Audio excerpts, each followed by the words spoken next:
آج ہم بات کریں گے دنیا کے 7 مشہور قدیم اور 7 جدید عجوبوں کے بارے میں۔ سب سے پہلے ہم بات کریں گے دنیا کے 7 قدیم عجوبوں کے بارے میں۔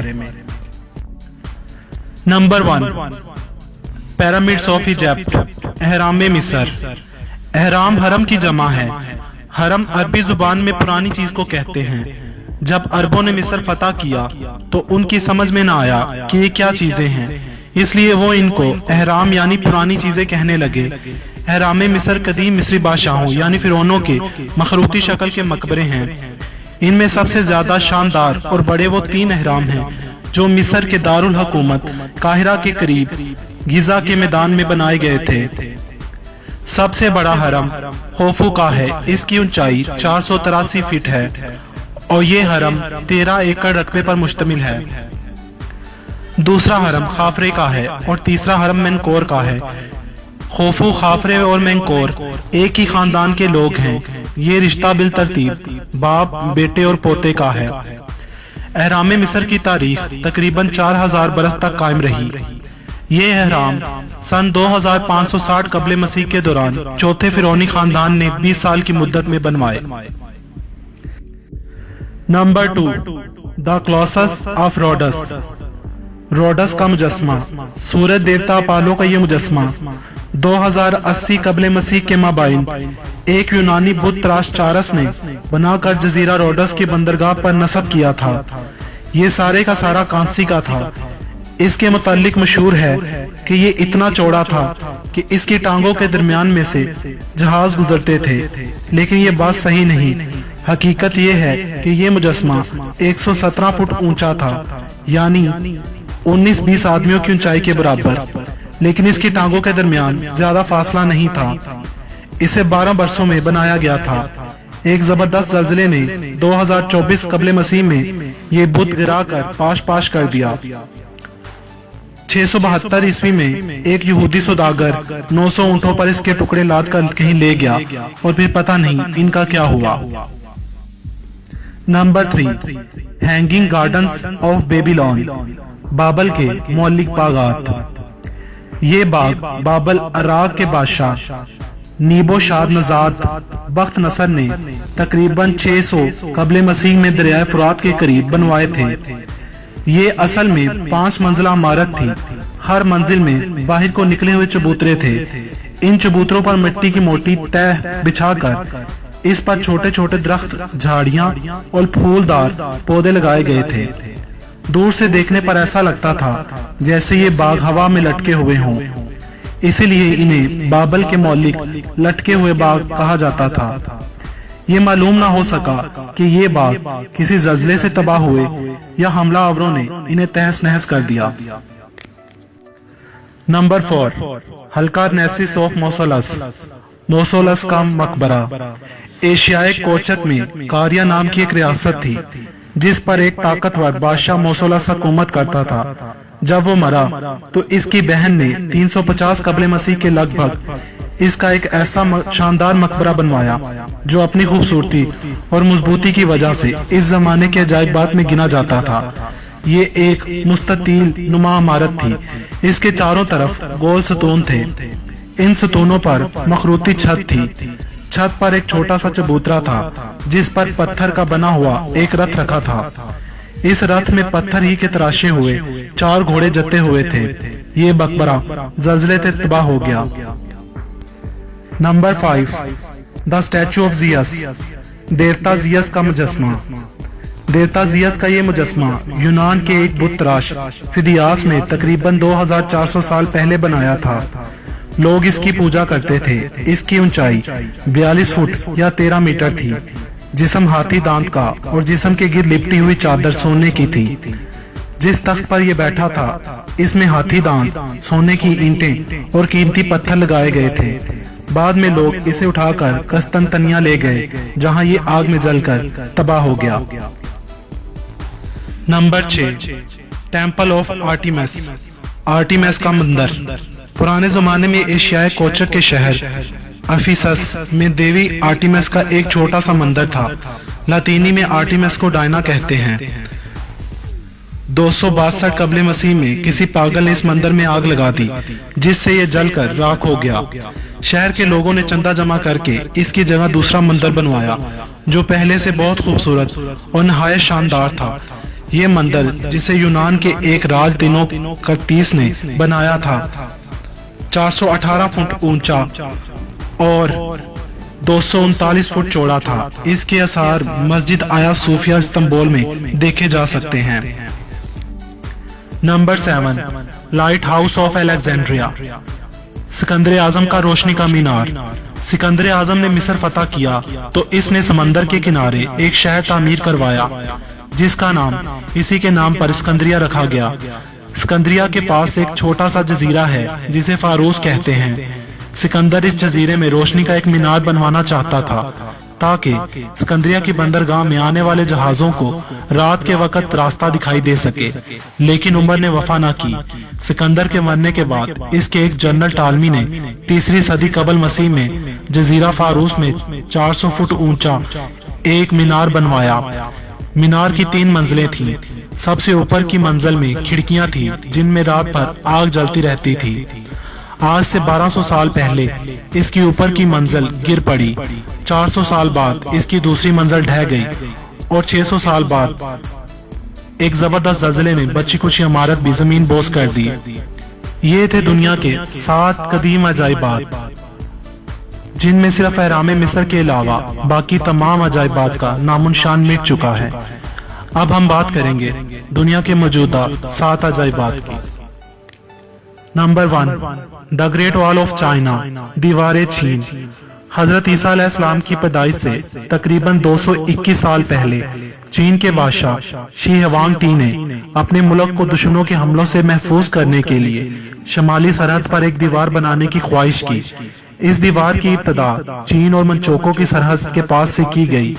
چین کے دشمن اس زمانے میں ہن اور تاتار تھے جو وسط ایشیا میں کافی طاقتور سمجھے جاتے تھے۔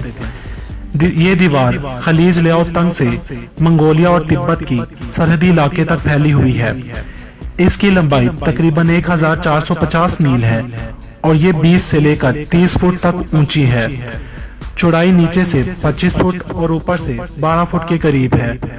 ہر 100 گز کے فاصلے پر پہرے داروں کے لیے مضبوط پناہ گاہیں بنی ہوئی ہیں۔ اس دیوار کو بناتے وقت تقریباً 3000 مزدوروں کی جان گئی۔ یہ واحد عجوبہ ہے جو چاند سے بھی نظر آتا ہے۔ Number 2 Petra Jordan. پیٹرا کو روز سٹی بھی کہا جاتا ہے کیونکہ یہاں کے پتھروں کا کلر روز سے میچ ہوتا ہے۔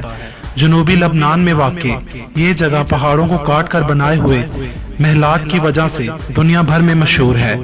یہ عمارات 312 قبل مسیح میں نباتینی لوگوں نے بنائی تھی جو سعودی عرب، لبنان، شام اور موجودہ اسرائیل میں رہتے تھے۔ اب یہ جگہ لبنان کی پہچان ہے۔ ایک معروف امریکی میگزین کے مطابق پیٹرا ان 28 جگہوں میں سے ایک ہے جنہیں آپ کو مرنے سے پہلے ضرور دیکھ لینا چاہیے۔ نمبر 3 کولوسیم۔ کولوسیم دنیا بھر میں روم کی پہچان سمجھا جاتا ہے۔ یہ اکھاڑا 80 بعد از مسیح میں روم کے بادشاہ ٹائسن نے تعمیر کرایا اور اس کے افتتاح کے بعد 100 دن تک رومی باشندوں نے ان خونی کھیلوں کا مظاہرہ کیا جس میں غلاموں کو لڑایا جاتا تھا۔ اس عرصے میں تقریباً 9000 جانور اور انسان موت کی بھینٹ چڑھے۔ اس اکھاڑے میں 50,000 افراد کے بیٹھنے کی گنجائش ہے جس میں بادشاہ، امرا، غلاموں اور شہریوں کے لیے الگ الگ درجہ بندی ہے۔ اس اکھاڑے میں ریت کی دبیز تہ بچھائی جاتی تھی تاکہ خون جذب ہو سکے۔ یہ اکھاڑا 500 سالوں تک استعمال کیا جاتا رہا۔ یہاں آخری کھیل 6 صدی میں کھیلا گیا۔ متعدد زلزلوں اور چوروں کے ہاتھوں کولوسیم کو شدید نقصان پہنچا، تاہم اس کے چند حصے اب بھی بہتر حالت میں موجود ہیں۔ کولوسیم روم کی علامت اور رومی طرز تعمیر کا شاہکار سمجھا جاتا ہے۔ دنیا بھر کے لاکھوں سیاح اب بھی اس کو دور دور سے دیکھنے کے لیے اطلاوی دارالحکومت آتے ہیں۔ نمبر 4 چیچن اٹزا، ایک ظالم تہذیب کی یادگار۔ چیچن اٹزا نامی یہ قدیم شہر 600 عیسوی میں میکسیکو کے صوبے یکاتان میں مایا لوگوں نے بسایا تھا۔ مایا لوگ انسانی قربانی کی رسم کے ساتھ حامل تھے۔ وہ اپنے زندہ شکار کے دل نکال کر اپنے دیوتا کے حضور پیش کرتے تھے، اور دوسری طرف انہوں نے فلکیات کی سائنس کے علاوہ تعمیراتی آرٹ اور ریاضی کے میدان میں کارنامے سر انجام دیے تھے۔ تاہم حیران کن بات یہ ہے کہ اس دانشوری کے حصول کے باوجود بھی انہوں نے ایک پہیہ تک ایجاد نہ کیا تھا۔ مایا زبان میں اٹزا پانی کے جادوگر کو کہتے ہیں۔ یہ شہر مایا تہذیب کا ایک نامی گڑھ تھا۔ یہاں منڈیاں، بازار اور بڑی بڑی عمارتیں تھیں۔ ہر سال تقریباً 15 لاکھ لوگ اسے دیکھنے میکسیکو آتے ہیں۔ نمبر 5، ماچو پیچو، جسے عام طور پر انکا کا گمشدہ شہر بھی کہا جاتا ہے، پیرو کے کسکو صوبے میں واقع ہے۔ سطح سمندر سے 7970 فٹ بلند یہ شہر انکا راجہ پیچا کوئی نے 1438 سے 1472 کے درمیان بسایا۔ یہ انکا تہذیب کا گڑھ تھا، مگر بدقسمتی سے انکا لوگوں کو یہ شہر تقریباً 1 صدی بعد ہی چھوڑنا پڑا، جب اسپینی لوگوں نے یہاں کے مقامی باشندوں کے خلاف جنگ شروع کی۔ پھر تقریباً 5 صدیاں یہ شہر تاریخ کے اوراق میں گم رہا۔ آخر کار 1911 میں اس شہر کو اس وقت بین الاقوامی شہرت ملی جب امریکن تاریخ دان ہرم بنگم نے اسے دریافت کیا۔ چونکہ شہر کے اکثر عمارات تباہ ہو گئی تھیں، اس لیے 1976 میں یہ فیصلہ ہوا کہ شہر کو اصل حالت میں بحال کیا جائے تاکہ آنے والے سیاحوں کو اس شہر کا وجود سمجھ میں آ سکے۔ یہ کام تاحال جاری ہے۔ یہاں کی کھدائی کے دوران ہزاروں کی تعداد میں کھوپڑیاں سامنے آئی ہیں، اور ماہرین کا دعویٰ ہے یہ ان ہزاروں عورتوں کی کھوپڑیاں ہیں جو انکا لوگوں نے اپنے سورج دیوتا کو بھیٹ چڑھائی تھیں۔ نمبر 6، تاج محل، مغل بادشاہ شاہ جہان کی ملکہ ممتاز محل کا مقبرہ۔ یہ عمارت 22 سال میں تیار ہوئی۔ اس کی تعمیر پر 4 کروڑ روپے صرف ہوئے اور 20,000 مزدوروں نے اسے بنایا۔ تاج محل کی تعمیر استاد احمد لاہوری اور ان کے بہترین کاریگروں نے کی۔ سنا ہے کہ محل کی تعمیر کے بعد شاہ جہاں نے سب کاریگروں کے ہاتھ کٹوا دیے تاکہ وہ دوبارہ اس جیسی عمارت نہ بنا سکیں۔ تمام عمارت سنگ مرمر کی ہے۔ اس کی لمبائی اور چوڑائی 130 فٹ اور بلندی 200 فٹ ہے۔ عمارت کی مرمری دیواروں پر رنگ برنگ کے پتھروں سے نہایت خوبصورت پچیکاری کی ہوئی ہے۔ روزے کے اندر اور باہر پچیکاری کی صورت میں قرآن شریف کی آیات منقوش ہیں۔ عمارت کے چاروں کونوں پر ایک ایک مینار ہے۔ عمارت کا چبوترا جو سطح زمین سے کئی فٹ اونچا ہے سنگ سرخ کا ہے۔ اس کی پشت پر دریائے جمنا بہتا ہے اور سامنے کی طرف کرسی کے نیچے ایک حوض ہے جس میں فوارے لگے ہوئے ہیں اور مولیہ طرز کا خوبصورت باغ بھی ہے۔ اس روزے کے اندر ملکہ ممتاز محل اور شاہ جہان کی قبریں ہیں۔ نمبر 7، کرائسٹ دی ریڈی میڈ اسٹیچو، مسیح کا مجسمہ۔ یہ مجسمہ برازیل کے مشہور شہر اور دارالخلافہ ریو جنیرو میں واقع ہے۔ اس مجسمے کو ایک پہاڑی کی چوٹی پر نصب کیا گیا جس کی بلندی 2300 فٹ ہے، اور اس پہاڑی سے سارے ریو جنیرو شہر کا نظارہ کیا جا سکتا ہے۔ یہ مجسمہ صرف عیسائیت کا شاہکار نہیں بلکہ برازیل کے اس مشہور شہر کی شان بھی ہے۔ اس مجسمے کو بنانے کے لیے 9 سال کا عرصہ لگا۔ اس کو بنانے کا آغاز 1922 میں شروع کیا گیا اور یہ 1931 میں مکمل ہوا۔ جب اس مجسمے کو بنانے کے لیے ڈیزائنز کا معاملہ آیا تو مختلف کمپنیوں نے اس کے ڈیزائنز پیش کیے، لیکن آخر میں کھلے بازوں والے ڈیزائن کو چنا گیا جو کہ امن کی نشانی سمجھا جاتا ہے۔ اس مجسمے کے اوپر چھوٹی چھوٹی سوئیاں لگائی گئی ہیں تاکہ پرندے اس کے اوپر نہ بیٹھ سکیں۔ اس کو بنانے کے لیے 9 سال کا عرصہ لگا اور اس پر اس وقت $2,50,000 امریکن ڈالر کا خرچ آیا۔ رات کے وقت اس مجسمے کو جدید ٹیکنالوجی کے ذریعے ریموٹ کنٹرول لائٹ سسٹم سے روشن کر دیا جاتا ہے۔ اس مجسمے کی اونچائی 39.9 میٹر 130 فٹ ہے۔